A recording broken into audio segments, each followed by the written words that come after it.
Ayo calonge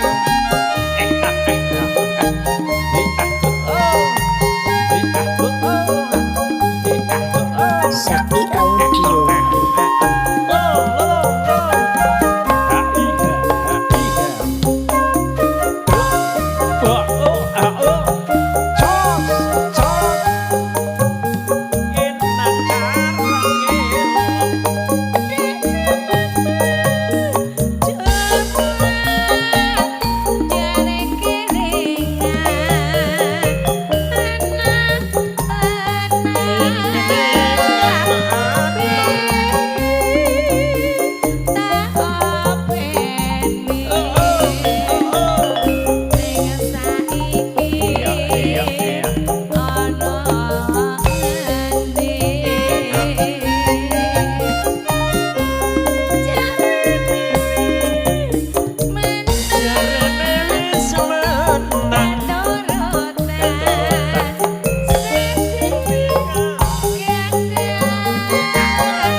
Seniki Bapak Lurah Jintung lagune si napa nggih? Nyelat Caping Gunung. Lagune napa Pak Kades?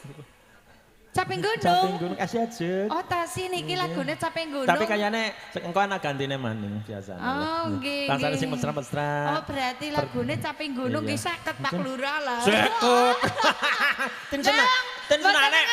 Ten sawek semantane dereng gadah bojo kan cangcung nyang-nyong saniki jan gelem wae. Lah iki gelem tambah. Padaran kali ibu lah. Nek saya glewan astu Pak, astu glewan yakin karena ya syukur lah. Glewean iki. Kan berharap itu enggak apa-apa. Enggak apa-apa, ya. cuman rezekine arep pas apa ora ya nek. Siapa tuh nanti ibu ngasih palangan apa? Anak lah. Nggih, Mas. Biasanya sakit ya jajak loh. Nggih. Saya tuh mboten yakin, yakin disumpah glewean. Ampun kados niku lho. Sing ganteng sing kene. Nggih. Syukur bisa nyawa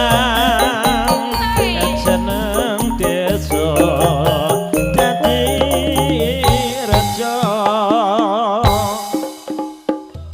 kene ora ilang gone padha lara